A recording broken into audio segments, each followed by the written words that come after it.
शहर में तेज रफ्तार का कहर जारी है। जेल रोड में देर रात दो भीषण सड़क हादसे हुए। तेज रफ्तार कार ने बाइक में जोरदार टक्कर मार दी, जिसमें बाइक चालक की स्थिति काफी गंभीर हो गई। उसे इलाज के लिए JLNMCH में भर्ती कराया गया। वहीं कार सवार मौके से फरार हो गया। मामला शहर के औद्योगिक प्रक्षेत्र थाना क्षेत्र के हवाई अड्डा के समीप NH80 का है। साथ ही देर रात जेल रोड में दूसरा भीषण सड़क हादसा भी हुआ, जिसमें शहर के तिलकामांझी थाना क्षेत्र के सेंट्रल जेल रोड पर अज्ञात वाहन के चपेट में आने से एक कार हादसे का शिकार हो गई। कार पलटकर उल्टा होते हुए दीवार से टकरा गई। प्रत्यक्षदर्शियों ने बताया कि कार पर सवार दो लड़के गंभीर रूप से घायल हो गए। कार में जगह जगह खून के धब्बे लगे हुए हैं। दोनों लड़के घायल होने के बाद मौके से फरार हो गए। मौके पर पुलिस पहुंचकर कार को क्रेन से उठाकर थाना ले गई।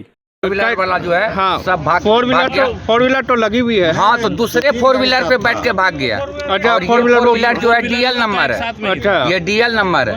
एक और गाड़ी था, उसी गाड़ी पे बैठ के सब भाग गया। टू व्हीलर वाला जख्मी हो गया और एक बहुत सीरियस है।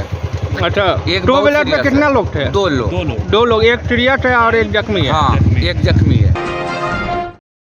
तिलकामांझी भागलपुर विश्वविद्यालय में 47वें दीक्षांत समारोह आयोजन को लेकर व्यापक तैयारी जोरों से चल रही है। जहां TNB कॉलेज स्टेडियम परिसर में 26 अप्रैल को होने वाले 47वें दीक्षांत समारोह में बिहार के महामहिम राज्यपाल राजेंद्र विश्वनाथ अर्लेकर शिरकत करेंगे। तिलकामांझी विश्वविद्यालय के TNB कॉलेज स्टेडियम में करीब 1900 डिग्रीधारी छात्रों को राज्यपाल के हाथों डिग्रियां दी जाएंगी, जबकि करीब 200 छात्रों को गोल्ड मेडल दिया जाएगा। इसके लिए व्यापक तैयारियां चल रही है। तिलकामांझी विश्वविद्यालय के कुलसचिव डॉक्टर गिरिजेश नंदन कुमार ने बताया कि 26 अप्रैल को दीक्षांत समारोह में महामहिम के आगमन को लेकर SSP DM से गहन बैठक हुई है, जहां प्रशासनिक स्तर पर सुरक्षा व्यवस्था को लेकर कड़े इंतजाम होंगे। वहीं कुलसचिव ने कहा कि 46वें दीक्षांत समारोह का आयोजन कोरोना संक्रमण को लेकर नहीं हो पाया था। जिन छात्रों का 46वां दीक्षांत समारोह के लिए डिग्री के अलावा पैसा लगा है, वैसे छात्रों का पैसा वापस होगा। तिलकामांझी भागलपुर विश्वविद्यालय भागलपुर में दीक्षांत समारोह की तैयारी पूरे जोर शोर से है और 26 तारीख को महामहिम के द्वारा हम लोग को कार्यक्रम तय किया गया है, महामहिम सचिवालय के द्वारा, और हम लोग जोर शोर से लगे हुए हैं। करीब हम लोग 200 गोल्ड मेडल बांटने की तैयारी में है, दिया जाएगा महामहिम के हाथों के द्वारा। और जितने भी लोग अप्लाई किए हैं करीब 1900 के करीब अप्लाई किए हैं, उन लोगों को भी डिग्री दी जाएगी। 40वीं में नहीं मिल पाया, उनका डिग्री उनके कॉलेज या संस्था में चली गई, तो उसके बाद शेष राशि जो उन्हें उनके द्वारा दी गई है। मान लीजिए कोई विद्यार्थी ऐसा है कि BA में डिग्री कॉन्वोकेशन के लिए पैसा जमा किए और वो फिर कॉन्वोकेशन कोरोना बस नहीं हुआ और अब वो MA पास कर गए, तो ऐसी स्थिति में उनको एक जगह जो कॉन्वोकेशन के लिए पैसा एक्स्ट्रा लगा है वो या तो लौटाया जाएगा या नहीं लगेगा। भागलपुर के पीरपैंती प्रखंड के पहाड़ के तलहटी में बसे शामपुर गांव में भीषण अगलगी की घटना हुई। जब तक ग्रामीण और दमकल की टीम आग पर काबू पाती, तब तक 35 घर जलकर राख हो चुके थे। कड़ी मशक्कत के बाद आग पर काबू पाया गया। घर में रखा कोई भी सामान नहीं बचाया जा सका। आगलगी में 2 दर्जन से अधिक छोटे बड़े मवेशियों की भी मौत हुई है। कई घरों में शादी की तैयारियां हो रही थी। रमजान के बाद बेटियों की शादी होनी थी। सारे सपने एक झटके में आग में मिल गए। शहर के तपस्वी नर्सिंग होम में मरीज के परिजनों ने जमकर हंगामा किया और डॉक्टर पर इलाज के दौरान लापरवाही का आरोप लगाया। तपस्वी नर्सिंग होम में यह पहली घटना नहीं है, कई बार ऐसी घटनाएं देखी जा चुकी हैं। गौरतलब हो कि कुछ दिन पहले सुल्तानगंज से एक महिला स्टोन का इलाज कराने आदमपुर के तपस्वी nursing home doctor Mrityunjay Kumar के पास पहुंची, जिनका ऑपरेशन कर दिया गया। उसके बाद वह घर गई तो अचानक पेट में दर्द उठ गया। उसके बाद वह फिर चेकअप के लिए आई तो डॉक्टर ने मरीज और उसके परिजन को काफी डराते हुए कहा, इसे हेपेटाइटिस है और इसे ICU में रखकर इलाज करना पड़ेगा। मरीज से मोटी रकम भी वसूली गई और डॉक्टर के द्वारा इलाज में लापरवाही के चलते महिला की जान भी चली गई। इसको लेकर परिजनों ने घंटों जमकर हंगामा किया। उन्होंने कहा, यहाँ के स्टाफ नवीन का साफ तौर पर कहना था कि यहाँ से चले जाओ वरना कोई तुम्हें मार देगा, और अंततः महिला की मौत हो गई। हंगामा की सूचना पाते ही आदमपुर थाना पुलिस घटनास्थल पर पहुंची और माहौल को शांत कराते हुए मामले की जाँच में जुट गई। 8 तारीख को एडमिट करवाया गया था तो सर के पास। हॉस्पिटल का नाम क्या? मृत्युंजय सर।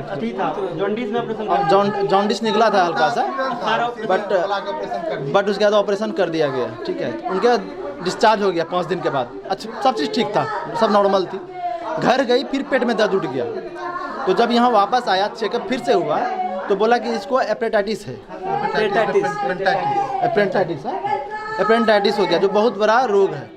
इसका इलाज हम आपको ICU में भर्ती करके करना पड़ेगा।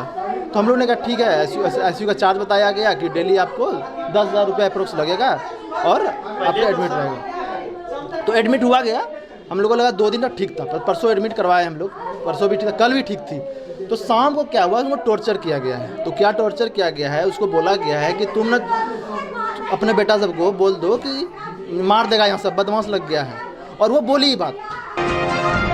2009 में लोकसभा चुनाव के दौरान शाहनवाज हुसैन पर आचार संहिता उल्लंघन का मामला दर्ज किया गया था। आज इसी बाबत भारतीय जनता पार्टी के राष्ट्रीय प्रवक्ता शाहनवाज हुसैन भागलपुर कोर्ट में हाजिर हुए। कोर्ट के द्वारा शाहनवाज हुसैन, विधायक इंजीनियर शैलेंद्र, मंटू मोदी और व्यास चौधरी को साक्ष्य के अभाव में बाइज्जत बरी कर दिया गया। शाहनवाज हुसैन ने कहा कि चुनाव में अधिकारियों की मनमानी होती है और नेताओं को फंसाया जाता है, लेकिन कोई भी साक्ष्य नहीं होने के कारण न्यायालय ने हम लोगों को बाइज्जत बरी कर दिया। वहीं बिहपुर के भाजपा विधायक इंजीनियर शैलेंद्र ने कहा, बिना गलती के अधिकारियों को इस तरह परेशान करना सही नहीं है। कोई साक्ष्य रहे तो इस पर कार्य किया जाए, बेवजह किसी को तंग करना ठीक नहीं है।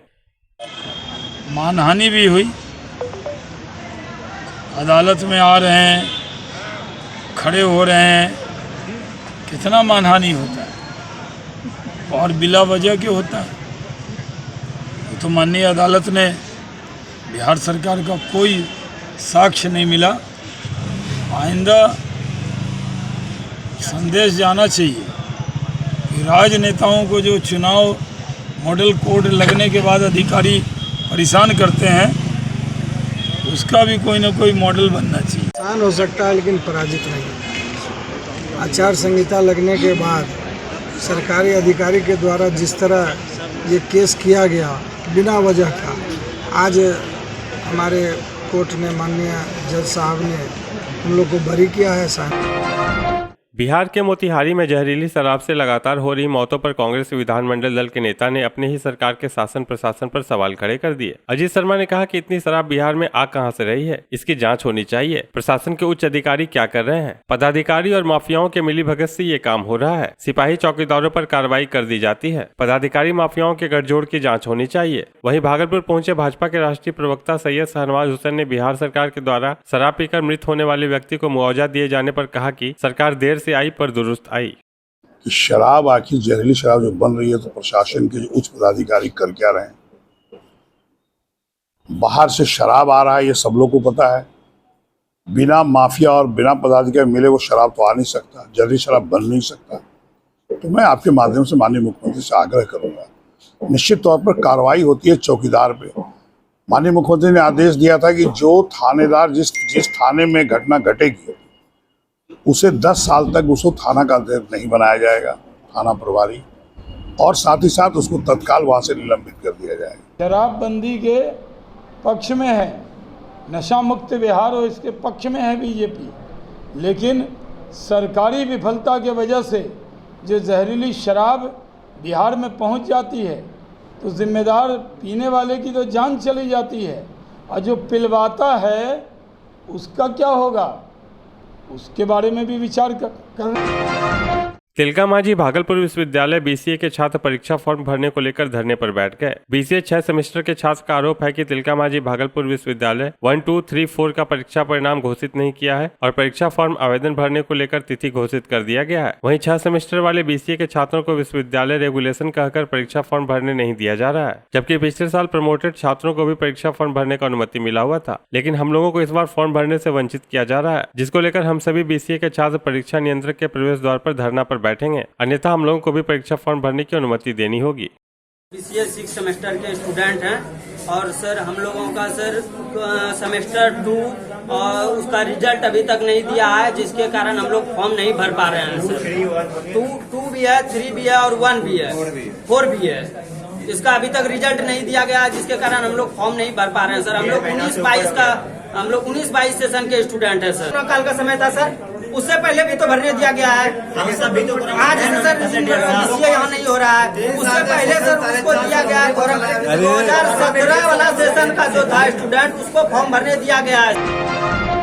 समाहरणालय स्थित समीक्षा भवन में जिलाधिकारी सुब्रत सेन की अध्यक्षता में समन्वय समिति की बैठक का आयोजन किया गया, जिसमें जिले के सभी विभागों के अधिकारी मौजूद थे। बैठक के दौरान धान अधिप्राप्ति, बाढ़, स्मार्ट सिटी के अंतर्गत चल रही योजना और गर्मी के दौरान लू से बीमार होने वाले मरीजों के लिए अस्पताल में किस तरह की व्यवस्था की गई है, इसको लेकर चर्चा की गई। इसके साथ ही गर्मी के समय में भूजल स्तर में लगातार गिरावट होने से आम लोगों को होने वाली पानी की समस्या से कैसे निपटा जाए एवं आग लगने की घटना से लोगों को हो रही परेशानियों से किस तरह की मदद पहुँचाई जाए, वह आग से बचाव के क्या उपाय किया जाए, इसको लेकर बैठक के दौरान कई दिशा निर्देश जिलाधिकारी के द्वारा दिए गए। कई विभागों में धीमी गति से चल रहे कार्यों पर जिलाधिकारी ने आपत्ति जाहिर करते हुए सरकार की जो योजना है उन्हें जल्द पूरा करने का निर्देश दिया।